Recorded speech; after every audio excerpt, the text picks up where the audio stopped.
gardeners. We're here today in the gardens, and Shelley and Steve have a special event planned. In celebration of Earth and Arbor Day, we thought we'd plant another tree down in the gardens. You can't have too many trees. And I suggest for all of you out there to Google the benefits of trees. Not only do they have many benefits as far as being good environmentally, but also they do affect people's emotional well-being. So take a little bit of time and Google benefits of trees and see what you find. It's quite interesting. All right. Okay? We got certain steps we're going to follow. We do. And we've picked out a dwarf crabapple. Everybody's got room for one of these guys. This is a type of sergeant crabapple called Tina. It only gets 5 feet tall, which really is as tall as me, but once we get it in the ground you'll see. 5 feet tall and 6 feet wide. Blooms in the spring and has reddish purple fruit in the fall and winter. First we're going to rake our mulch off because we're going to reuse this. And the idea is to dig your hole twice as wide as the root ball, but shallow. It's very important that the top of the root ball is above the grade of your existing soil. So just dig your soil out to the side, sort of break it up a little bit. We're mixing in a little bit of our bumper crop in with our backfill, is this called? Yeah. Bumper crop's a really great soil conditioner. Probably end up using at least half that bag. Right. Onto here? Yeah. And then we'll just kind of hand fill it in. Here we've got our hole about twice as wide as the root ball there. Steve, you want to rake the roots a little bit? You just gently need to rake the roots. Obviously, if you have any big circling ones, you may need to cut them. But otherwise, just fan them out a little bit so they get used to not growing in that circular pattern that they were in the pot. And you'll notice the tree is, top of the root ball is above the grade. We've got our bumper crop that we're going to continue mixing in with our backfill. The other thing that we want to use in our backfill is the starter fertilizer, and that's going to help the tree root in.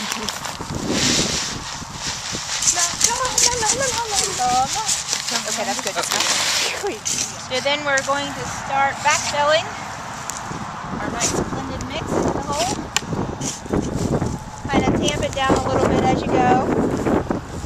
Being sure not to compact the soil too much, but the tree does need to have a sturdy, firm base in which to sit, particularly if it's in a windy area. How long typically do you have to leave them staked if you stake them? Well, we do recommend staking only if it is an extremely windy area, and generally 1 season is sufficient. If you leave it on any longer, then the tree becomes dependent upon that stake. Then once you remove it, first hard wind snaps it in half. Okay, so it gets a good hold. Right, Pretty straight. Okay, so once you have the hole backfilled, you will add your rooting hormone. This really helps stimulate the root hairs. Just gets the tree off to a good start.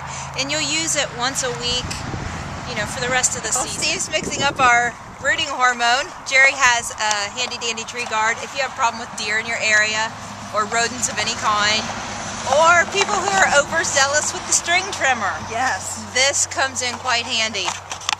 Just wrap it around there and it'll help protect the trunk. It also helps protect with sun scald and frost crack. Now, is there a certain amount of water I should add every week, Shelley, when you're trying to establish your tree? You should. If we don't get at least an inch of rain, everybody should have a rain gauge because, it could rain down the street and doesn't always hit your house. So if we do not get at least an inch of rain, like whatever size container your tree was, a 7-gallon tree, you want to make sure it's getting at least 7 gallons of water.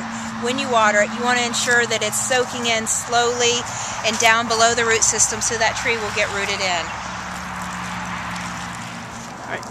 Then once you have your tree watered, you can go ahead and pull your mulch back over if you have existing mulch, or go ahead and add your fresh. It is a good idea to have a couple inches. Because you do plant high, that root ball is a little bit exposed. The mulch will help retain moisture, and it looks pretty too. Well, I hope you enjoyed our informative video on planting a tree in celebration of Arbor Day and Earth Day. So please come out and see us. We can help you pick out your own special tree to celebrate these fine days. And thanks to Steve for giving us a hand. Yay, Steve! Thanks, and have a great gardening day.